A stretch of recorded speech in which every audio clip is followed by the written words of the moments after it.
목사님 오셨네요. 네. 아니, 더 젊어지셨네요. 왜 대학생 하잖아요. 네, 핸섬해지죠. 오늘 이 말씀 중심에서 믿음 흔들기라는 제목으로 하나님 말씀 전하겠습니다. 저는 여러분의 기도와 또 하나님의 은혜 가운데 부흥회를 잘 마치고 왔습니다. 부흥회 3일 동안 이 다운계 목사님하고 참 많은 이야기를 나누었던 것 같아요. 제가 그동안 청소년 부흥회를 계속 다녀서 이 어른 부흥회는 처음이에요. 청소년 부흥회는 원포인트 말씀이기 때문에 너무 쉬워요. 하루만 가서 전하면 되거든요. 근데 어른 부흥회는 3일 내내 주제를 갖고 전해드리기 때문에 정말 아무것도 못했어요.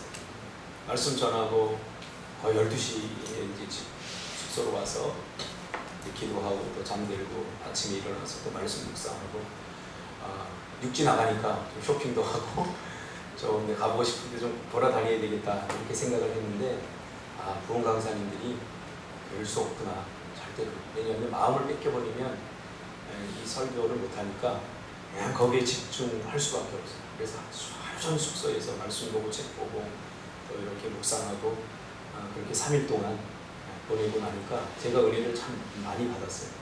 그리고 이 목사님과 많은 이야기를 나누었습니다. 그러면서 서로 목회에 대한 공감도 하고 또 서로 제가 이곳에 올 때 사랑하는 저희 성도들을 그쪽 교회로 이렇게 보냈거든요.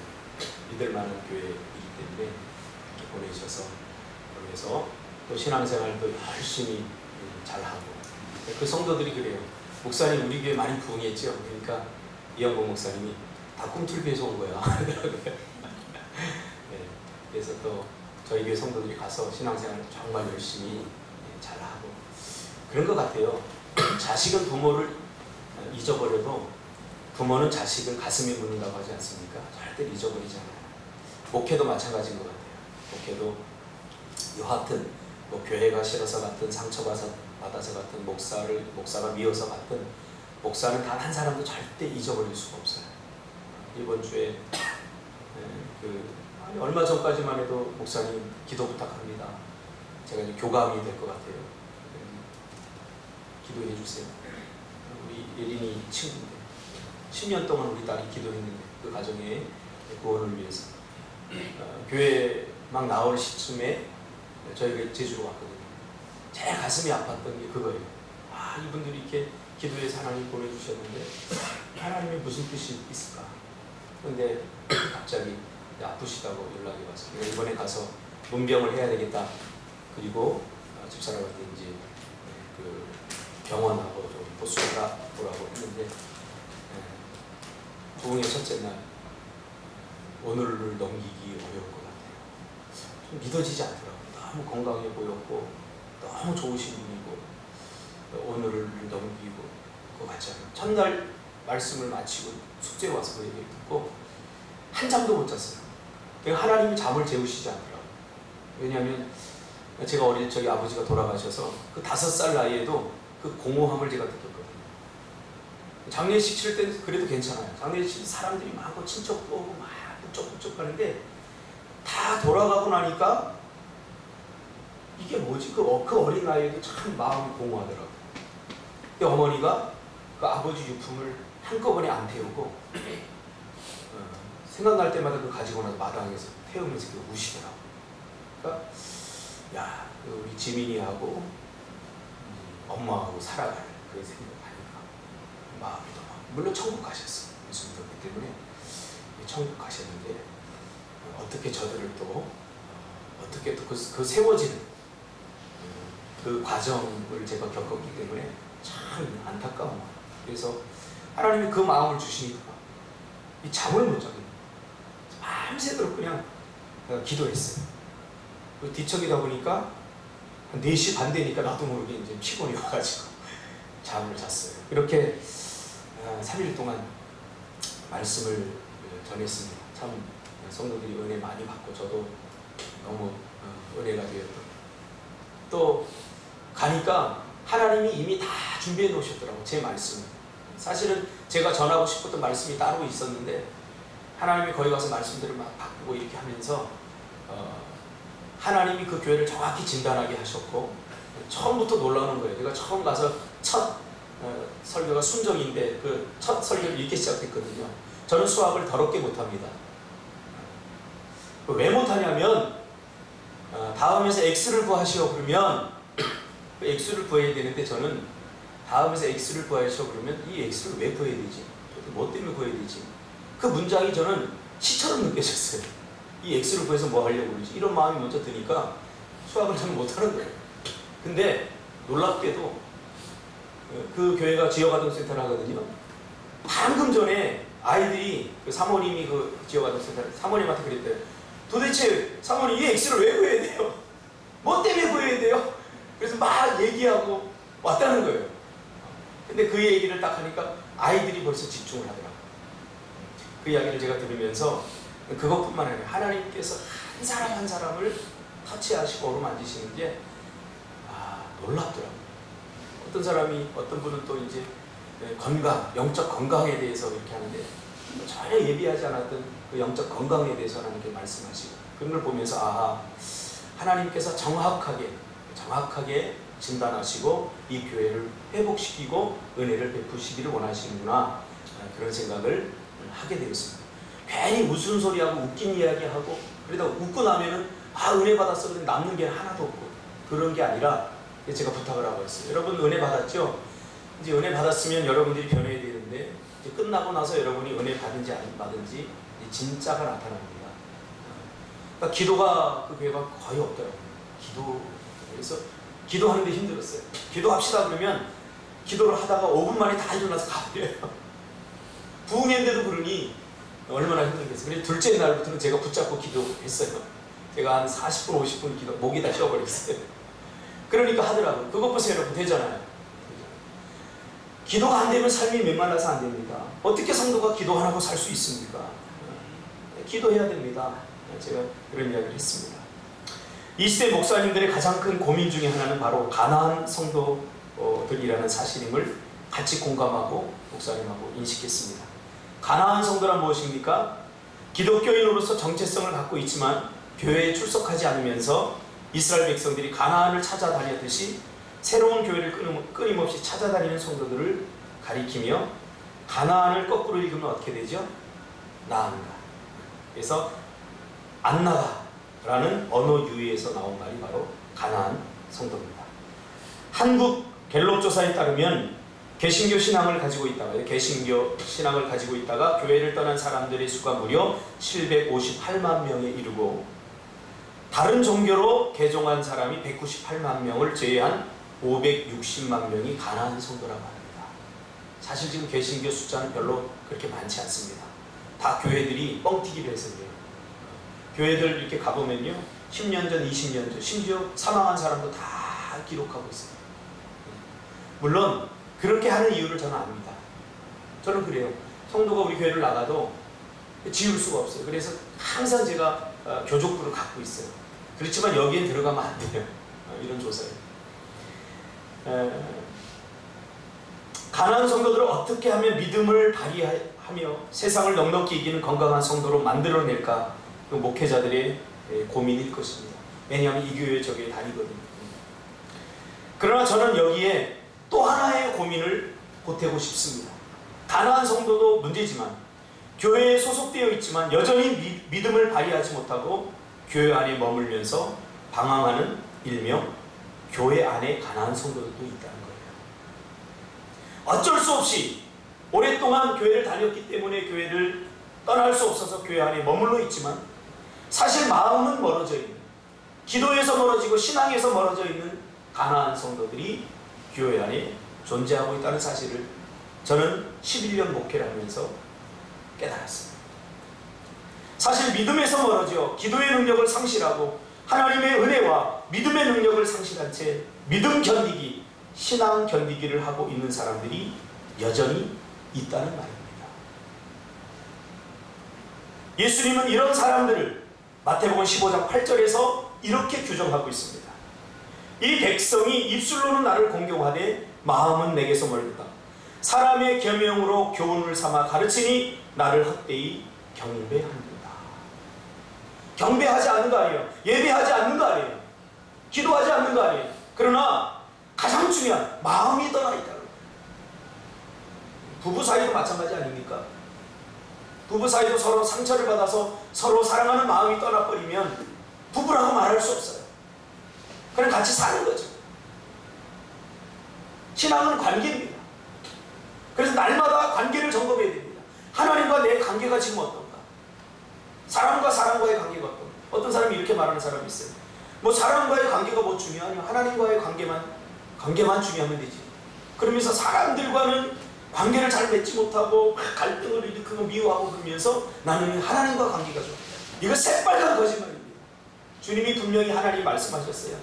하나님과 관계가 좋으면 또 나와 관계가 좋으냐? 그러면 이웃을 사랑하라고 했잖아요. 이 말이 뭔지 그 의미를 잘 몰라요.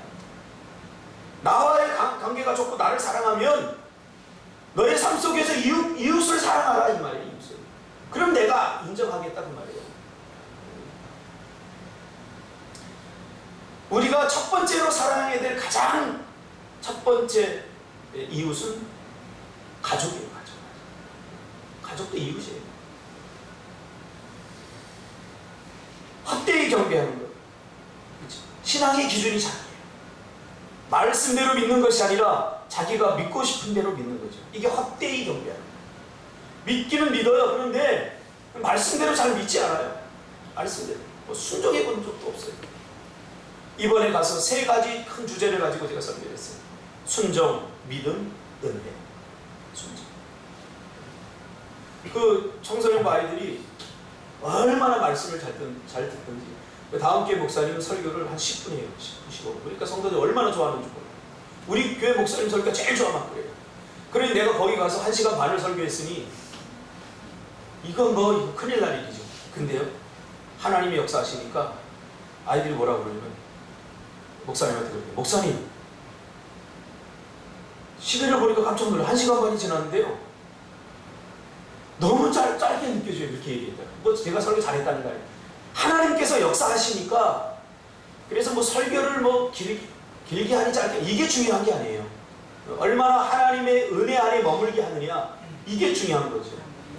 그래서 제가 정말로 그 말이 진짜인지 잘 들었는지 안 들었는지 제가 우리 집사람이 우리 애들 성경책 좀 사다 주세요. 문화상품권을 제가 줬는데 그걸 거기서 풀어버렸어요. 깜짝 놀랐어요. 그래서 제가 퀴즈를 냈어요. 부흥의 역사상 처음으로 청소년 아이들한테 너무 잘 듣는데 제가 이쁘더라고요. 그래서 제가 첫째 날 뭐에 대해서 설교했지? 그러니까 순종이요! 그러니까 순종이 뭐지? 그러니까 착착 야, 안 들을 것 같은데 다 그렇더라고요. 그래서 내가 5,000원짜리 주려다가 10,000원짜리 줬어요. 할렐루야. 순종. 여러분 순종이 뭡니까? 순종이라는 것이 내가 믿고 싶은 거 믿는 거 아니에요. 창세기 12장 1절 3절 말씀을 제가 본문으로 잡았어요. 갈 바를 알지 못하고 하는 게 순종이에요. 다 알고 하는 게 절대 순종이 될 수 없어요.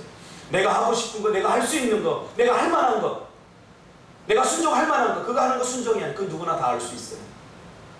아브라함이 그러잖아요. 갈 바를 알지 못했지만 갔다잖아요. 이게 순종이에요. 그렇게 따진다면 우리는 별로 순종을 많이 한 것 같지 않아요. 순종. 내가 할 수 있는 일, 내가 하고 싶은 일. 그 누가 못합니까? 다 하지. 그런 걸 하는 것은 취미생활이에요. 교회에서도 마찬가지로 할 수 있는. 목사님이 할 수 없는 것을 할 수 없는 상태에서 말할 때 이해하겠습니다. 우리 교회 많아요. 우리. 그래서 제가 우리 교회는 그래도 건강한 교회다. 저희 청년 집사님들이 제가 뭔가 이야기하면 속으로는 어떨지 모르겠지만 뭐 단 한 번도 거절한 사람들이 없어요. 해요. 그러니까 복된 거예요. 복된. 순종. 갈 바를 알지 못하고. 믿음에 대해서 얘기해요. 믿음이 뭡니까? 오늘날 우리 기독교인들이 아주 기본적이고 기초적인 이 신앙의 기초 다지기가 잘 안 된 것 같아요. 이게 여기에서 사실 신앙이 출발하지 않습니까? 믿음에서. 믿음은 뭐예요? 믿음은 바라는 것들의 실상이요 보이지 않는 것의 증거. 그래 믿음이 뭐냐니까? 믿음은 바라는 것들의 실상이요 보이지 않는 것의 믿음이 뭐냐고? 개념화가 안 되는 거예요. 믿음이 뭐라고 그랬죠? 믿음 하면 우리가 두 가지를 생각한다고 해야 된다고 그랬죠. 그렇죠? 현상과 실상. 믿음은 바라는 것들이 실상이에요. 이게 드러나는 것, 이렇게 지금 보이는. 해가 비치면 그림자가 생기죠. 이게 현상이에요. 그림자. 보이는 거, 보이는 게 현상으로서. 실상은 내가 실상이 돼요. 나를 비추는 거죠. 그러니까 우리의 삶에서 일어나는 모든 일들은 다 우리 눈에 보이는 것들은 다 현상이에요. 그 현상이 있기 전에 뭐가 있냐면 실상이 있었다는 거예요. 실상. 그 실상이 현상을 만들어내는 거죠. 그러면 실상의 정체는 뭐죠? 하나님의 말씀이에요. 빛이 있으라 하고 하나님이 말씀하셨으니까 빛이라고 하는 현상이 생긴 거죠. 그러니까 우리 눈에 보이는 것은 다 실상이에요. 골리앗? 현상이에요. 현상. 하나님께서 하나님의 실상의 말씀을 붙잡고 다윗이 달려나가니까, 여러분, 다윗이 뭐 물맷돌을 잘 던져서 골리앗이 죽은 거 아니에요. 네? 뭐라고 그랬어요? 다윗이 달려나갈 때 만군의 여호와의 이름으로. 그 말이 뭐예요? 하나님의 말씀의 약속을 믿고 달려갔다는 거예요. 하나님께서 다윗에게 말씀하셨잖아요. 그러니까 그 말씀을 믿고 던지니까 하나님께서 다음은 다 알아서 해주시는 거예요. 이게 믿음이에요. 믿음. 실상. 현상만 바라보지 마세요. 여러분 힘듭니까? 어려우십니까? 지금 저는 29일에 4억 2천을 마련해야 돼요. 그런데요, 요만큼도 안 힘들어요. 그 내일입니까? 내일은 하나님의 일이에요. 그렇다고 해서 내가 그냥 아무것도 안 하고 놓아있는 거 아니에요. 저도 여기저기 막 알아보고 해요. 힘쓰고 있어요. 그러나 모든 결론은 하나님께 다 맡겨드리는 거예요. 이게 바로 믿음이에요. 은혜가 뭐죠? 은혜? 제가 우리 교회에서 늘 했던 설교들이에요. 그냥 리바이브를 한 거예요. 왜냐하면 이용호 목사님이 형, 뭐 이상한 거 부흥사 흉내내고 그러지 말고 그냥 했던 거, 설계했던 거, 형 설계 듣고 싶으니까 와서 그대로 해줘. 그래서 은혜가 뭐예요? 저는 정말 은혜가 너무 감사해요. 이 은혜를 깨달아요. 제가 전번에 설교했잖아요. 우리 찬호 이야기를 했잖아요. 창세기 15장 아브라함의 은혜. 하나님께서는 우리에게 선악과를 따먹지 말라고 약속을 주셨죠. 선악과는 뭘 의미해요? 선악과를 따먹지 않으므로 우리가 피조물이고 하나님이 우리를 만드신 인생의 주인이라는 사실을 우리가 인정하는 거예요. 그래서 선악과를 따먹지 말아야 돼요. 하나님이 내 인생의 주인입니다. 선악과를 따먹지 않으므로 나는 하나님을 신뢰합니다.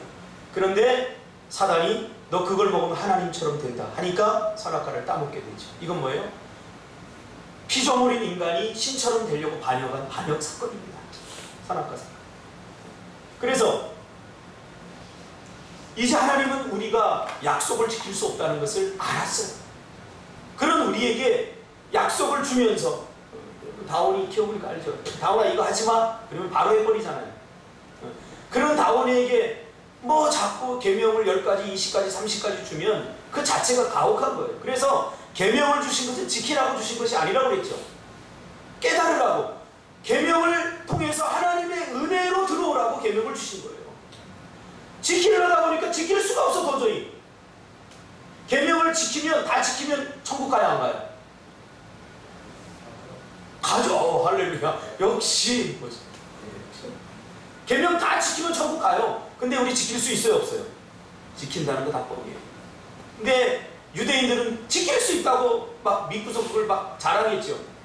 예수님 뭐라고 그랬는데 거짓말이 아니라 위선이 아니고 지킬 수 없어. 지키다가 안 지켜지니까 어떻게 해요? 위선을 떠는 거예요. 지킬 수 없어요. 그러니까 율법을 주신 것은 우리가 지킬 수 없다는 것을 하나님의 은혜로 우리를 인도하게 주신 거예요. 마찬가지예요. 하나님께서 그래서 우리에게 아브라함 언약을 하죠.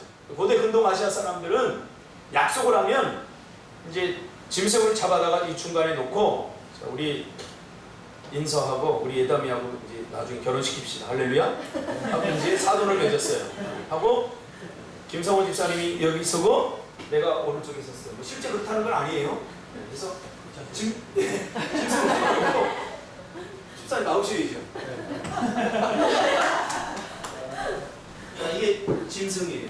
자, 이제 걸어갑시다. 쳐다봐야죠.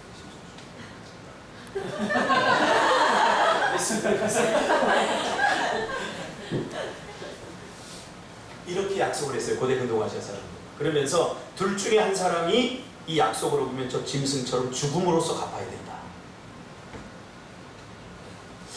딱 보다 보니까 예담이가 좀 내가 생각했던 것보다 그렇게 썩 마음에 들지 않은데 우리 인선은 막 공부도 잘하고 막 돈이 벌면 더 잘생기고 더 여자들이 더 많이 따라다녀.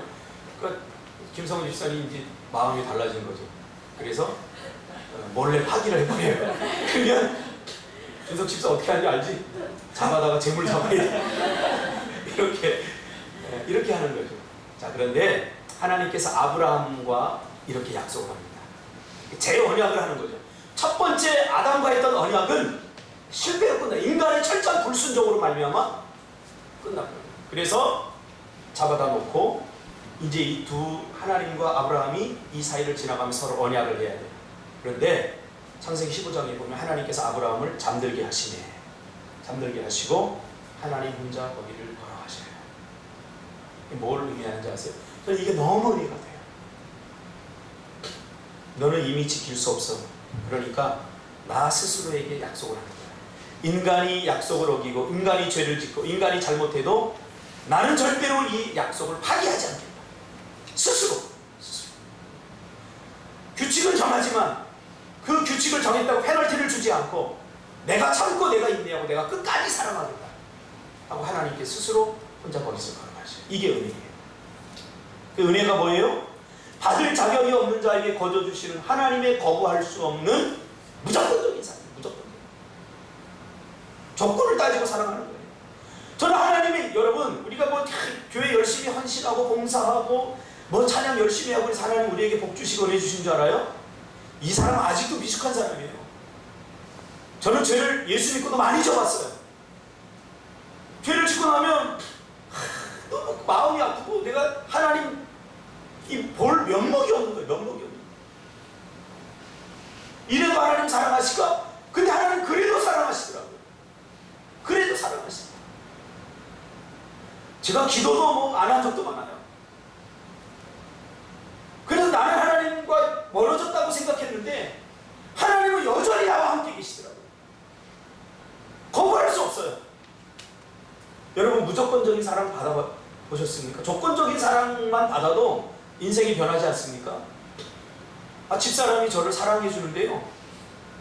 제가 너무 제 자존감이 높아지더라니까요. 예전에 고등학교 때 저하고 같이 중창단했던 친구가 우리 같은 노예에 있는데 같은 목사가 됐어요. 제가 어린이집 할 때 저희 집에 딱 문 열고 들어오더니 딱 보더니 야, 너 결혼했네? 야, 고등학교 다닐 때 나도 결혼 못할 줄 알았어. 정말 재수없더라고. 그리고 두 번째 말이 더 가관해요. 심지어 집사람이 또 아가씨도 좀 이뻤어요. 지금은 더 이쁘지만. 야, 왜 사모님이 이렇게 이뻐? 이러면 깜짝 놀라는 거예요. 지금은 못 알아봐요. 그때는 그런 얘기를 하더라고요. 여러분, 제발 우리의 어떤 공로나 우리가 뭘 했다고 주장하지 말자. 하나님은 이 돌들로도 아브라함의 자손이 되게 뭐 사람이 없어서 우리를 부르신 줄 아세요? 그러지 마세요. 그러지 마세요. 하나님은 여러분을 사랑하기 때문에 이유가 없어요. 집사람이 저를 사랑해 주는데요. 이게 너무너무 행복한 거예요. 왜? 나같이 키 작은 사람을? 왜?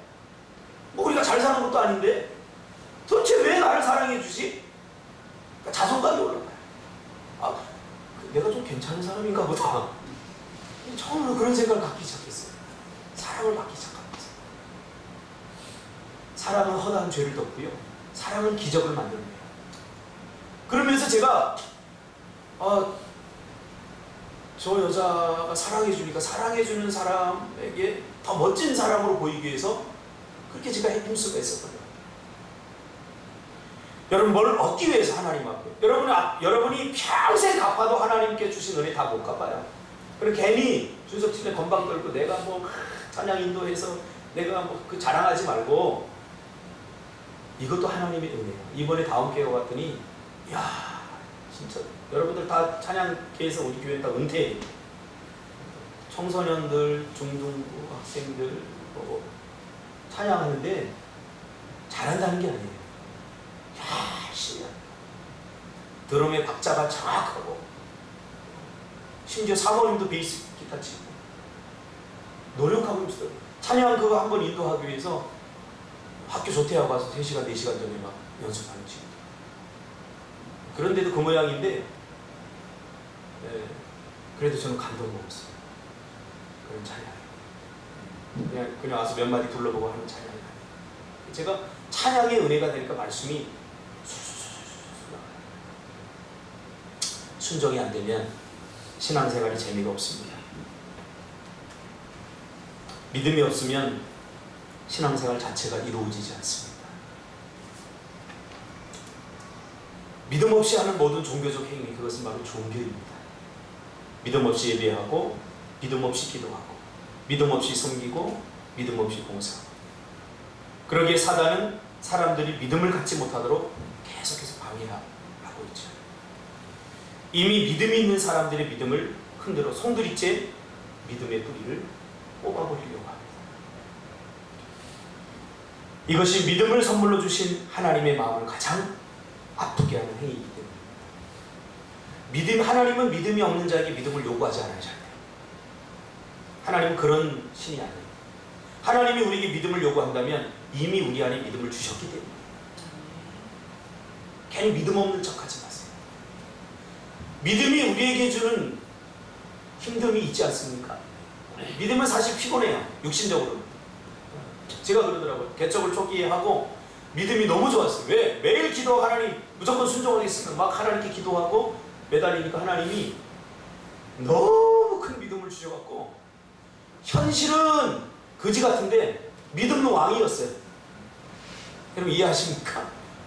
그러면 사람이 행복할 것 같은데 절대 행복하지 않아요. 육신적으로. 이거 해라! 그럼 나는 하나님이 믿음을 주셔서 이게 돼. 분명히 돼. 근데 성도들은 안 돼요. 어떤 현상이 일어났냐면, 그러니까 내가 정죄하게 되더라고요, 성도들. 아니, 저분 예수 믿은 지 30년 되고 이제 권사님인데 뭐 저렇게 믿음이 없어. 그러면서 믿음이 없어서 그래, 믿음이 없어서 정죄하게 되더라고요, 제가. 성숙하지 못해서 그렇죠. 그러니까 한 분이 그래요, 한 집사님 저한테. 아, 우리 목사님 믿음이 너무 좋아서 피곤했거든.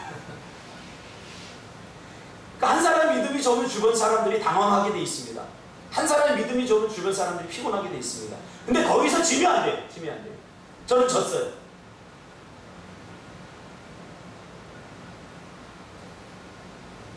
하나님 우리에게 믿음을 주셨기 때문에 반드시 우리에게 뭔가를 요구하신다면 너에게 이미 그걸 감당할 믿음이 있기 때문에 감당하라고 주신 거예요. 할렐루야.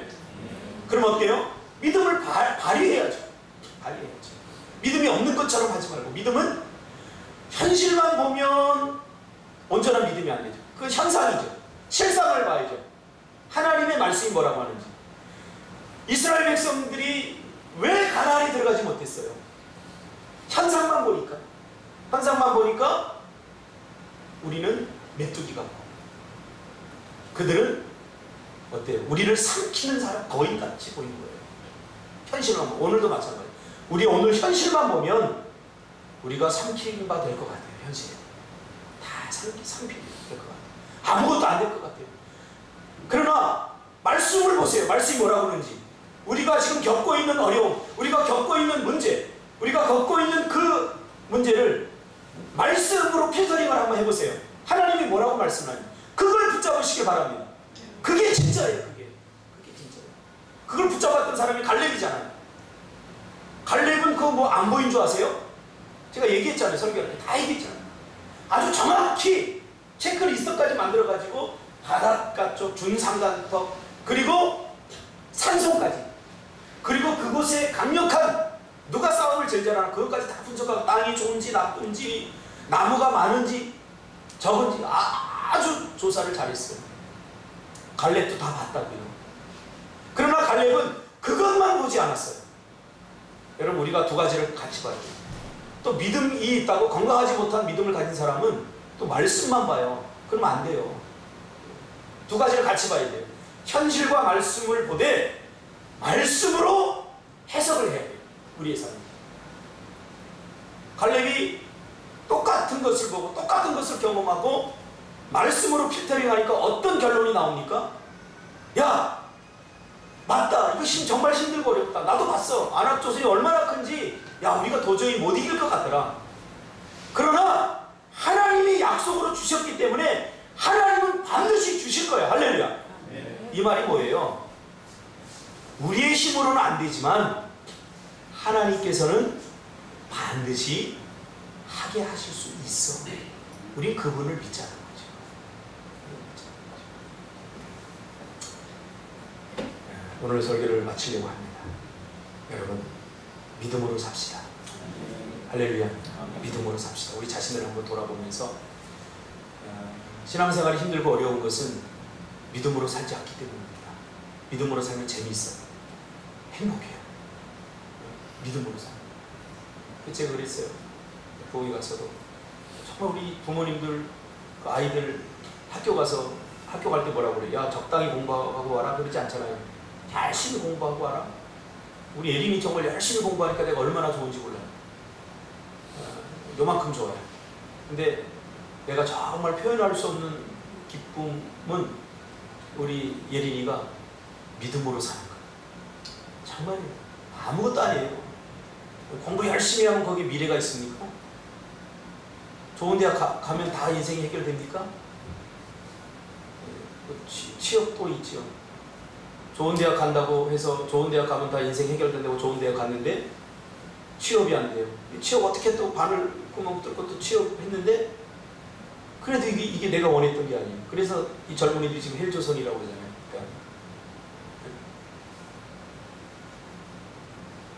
그러니까 사람들이 자꾸 우리에게 바벨론의 꿈을 꾸게 한단 말이에요. 바벨론 꿈. 바벨론의 꿈이 뭐예요? 돈이 삶의 중심이 돼버리는. 돈이 있으면 행복하다. 결국은 왜 좋은 대학을 가고 왜 좋은 직장을 가요? 돈 더 많고 연봉 많기 위해서. 돈이 우리 인생의 모든 걸 해결해 준다고 생각을 해요. 이렇게 믿게 만드는 사회 구조 시스템이 지금 우리가 살고 있는 세상 시스템이고, 그것이 바로 갈대아 우르예요. 왜 하나님이 갈대아 우르를 아브라함에게 떠나라고 그러는지 아세요? 거기에 바벨론이기 때문에. 거기 사람들이 꿈꾸는 것은 기껏해야 내가 잘 돼서 우리 부모님 기쁘게 하고 혈연, 지연, 본토, 친척, 아비, 우리 아버지, 내가 성공하니까 내가 좋은 대학 들어가면 누가 제일 기뻐해요? 부모님이 기뻐하잖아요. 겨우 부모님을 기쁘게 하고 주변의 친척들 좋아하고 우리 가문에 박사 났네 이러면서 다 좋아하잖아요. 그렇게 살지 말라는 거예요. 그것도 중요하지만 하나님은 아브라함을 너희는 겨우겨우 학연, 지연, 혈연, 본토, 친척, 아비집을 기쁘게 하려고 복을 주려고 너 부른 게 아니라 열방의 복. 할렐루야. 열방의 복이 되게 하려고 하는 거야. 근데 아브라함은 기껏 생각하는 게, 야, 이만하면 됐어. 우리 가문에서 그래도 내가 학벌이 제일 높아. 우리 가문에서 그래도 내가 제일 성공했어. 그걸로 만족하는, 이게 하나님이 주신 복이야. 아니라는 거예요. 아니라는 거예요. 본토 친척 아비집을 떠나라는 거예요. 그래야 하나님이 주신 열방의 꿈을 꿀 수 있게 되는 거예요. 모든 열방에게 복을 줄 수 있는 사람. 할렐루야. 이게 뭔지 아세요? 여러분들 지금 그래도 가족을 위해서는 힘들다 그러면 도와주고 헌신해주고 하잖아요. 그러니까 열방을 위해서, 이웃을 위해서 그렇게 못하잖아요. 저기 미얀마 가서 그 열방 사람들 보고 그 사람들 잘 되기 위해서 내가 기껏 내 것을 줄 수 있는. 제가 어제 어떤 책을 읽다가 너무 감동했어요. 어떤 목사님이 개척교회를 하면서 그 개척교회를 세우는 모토 중에 세 가지 모토인데 그 중에 하나가 뭐냐면 자신의 인생을 찢어 이웃을 복되게 하는. 와, 너무 멋진 표현이죠. 우리는 자신의 인생을 찢지 않잖아요. 다른 사람을 섬기려면 자신을 찢어야 돼요. 예수님처럼 십자가에 자신을 찢어야 돼요. 이 찢는다는 표현이 너무 가슴이 아팠어요. 우리는 도와줄 수 있는 선에서 도와주려고 하지만 찢는다는 것은 자기 희생과 헌신이 필요하다는 거예요. 찢어야 되지. 자기 것을 찢어야 나눠줄 수 있는 거예요. 겨우 내가 할 수 있는 것만큼 해주고 그것을 도와줬다라고 생각하면 이것은 착각이에요. 그건 취미생활 이상도 이하도 아니에요. 우리 기독교인들이 그 수준으로 올라가야 돼요. 왜? 예수님이 자신의 몸을 찢어서 자기 인생을 찢으셔서 저희 어머니가 그러셨어요. 저희 어머니. 주변에서 하도 젊을 때 과부가 되시니까 막 결혼하시라고. 그런데 결혼하자. 우리 애들 때문에. 결혼하면 우리 애들 불행해지고 내 신앙생활 못할 수 있으니까 나는 평생 예수님과 결혼하고 산다 하고 평생 홀로 살았어요. 그 홀로 사시는데 제가 봤을 때 결코 행복해 보이지 않았어요. 근데 천국 가셨어요. 지금은 이제 제 생각이 바뀌었어요. 야, 우리 어머니가 제일 행복하셨겠다. 괜히 좀 세상 편하게 살아보자고 남편을 얻은 늘 뭐 신앙에 방해가 되고 우리 아이들 고통으로 내모는 거 이미 아셨던 거예요. 우리 어머니. 그래서 내가 내 인생을 좀 찢으면 우리 애들이 편안하고 내 인생을 찢으면 내 신앙생활 제대로 할 수 있겠다. 그래서 외롭고 그 힘든 경제 문제를 홀로 우리가 이남이녀거든요. 홀로 감당하셨어요.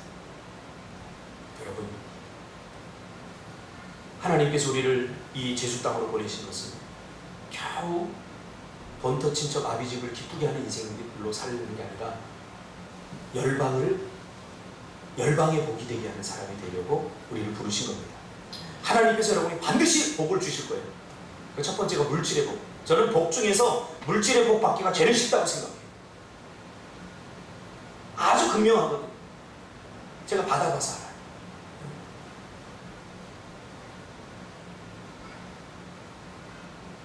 이제는 그 물질을 가지고 우리 준석 집사님이 가는 곳마다 그 사람들이 복이 되는 역사가 일어날 줄 믿습니다.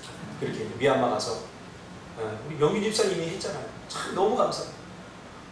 그 미얀마에 갔는데 그 기숙사 사감의 집이 다 무너져가요. 덕이 안 될 것 같아요. 그래서 제가 거기를 마음이 계속 써 있는 거예요. 야, 이 사감이 이렇게 다 쓰러지는 집에 사는데 주변 사람들이 와서 뭐라고 말할까? 그래서 막 마음이 아픈 거예요. 돈은 없고. 명균 집사님도 그걸 보고 보았던 것 같아요. 그래서 제가 선교사님한테 혹시나 해서 물어봤어요. 선교사님, 이 집을 우리가 지어줄 수 있는 돈은 없는데 좀 리모델링, 그 화장실이나 뭐 이런 거 좀 들어가게 하고 좀 더러워진 거 좀 이렇게 다 해져갖고 나무 좀 갈아주고 그 정도는 우리가 좀 해볼 만한데 얼마 하면 되겠습니까? 하니까 의외로 비용이 그렇게 많이 안 나오는 거예요. 한 500만 원이면 그 집 한 채 지니까 아주 멋지게 죠. 그래서 어느 정도 나온다는 거예요. 그래서 그러면 제가 하겠습니다. 제가 하겠습니다. 그런 건 하나님이 주신 마음이지 사실 저도 그 집 똥구멍에 콩나물이었어요. 아무것도 없었어요. 그래서 이제 이걸 어떻게 또 마련하지 하고 고민하고 있는데 명기 집사님이 갑자기 오더니 목사님 그거 보셨는데 저도 좀 동참하겠습니다. 이렇게 해가지고 그걸 지어줬어요. 리모델링 했는데 처음엔 리모델링만 하려고 했는데 하다 보니까 아예 새 집을 지어버린 것 같아 내가 보니까. 여러분, 이제 우리가 물질로 부유해져야 될 이유가 분명히 생겼습니다. 그 하나님께 주신 물질로 나 잘 먹고 잘 살고 죄 짓는 데 쓰라고 쓴다면 하나님 저희한테 물질의 복을 안 주셔요. 하나님 다 아셔요. 하나님 앞에 요걸 정직하게 해야 돼요. 하나님께서 우리에게 물질의 복을 주시니 이걸 어디에 쓰는지 이걸 분명하게 우리가 보여주면 하나님께서 물질의 복을 안 주실 뿐 아니에요. 할렐루야. 보세요. 우리 학교 한다고 하니까 하나님 이거 주셨잖아요. 학교 한다고 하니까 주셨어요.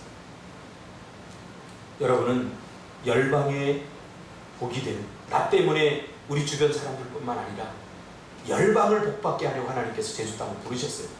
믿습니까? 사단이 이 믿음을 흔들려고 아무리 흔들리지 마시고 믿음에 굳게 서서 여러분 앞으로 전진하는 저와 우리 꿈틀교 성도들이 되었으면 좋겠습니다. 기도하겠습니다. 바로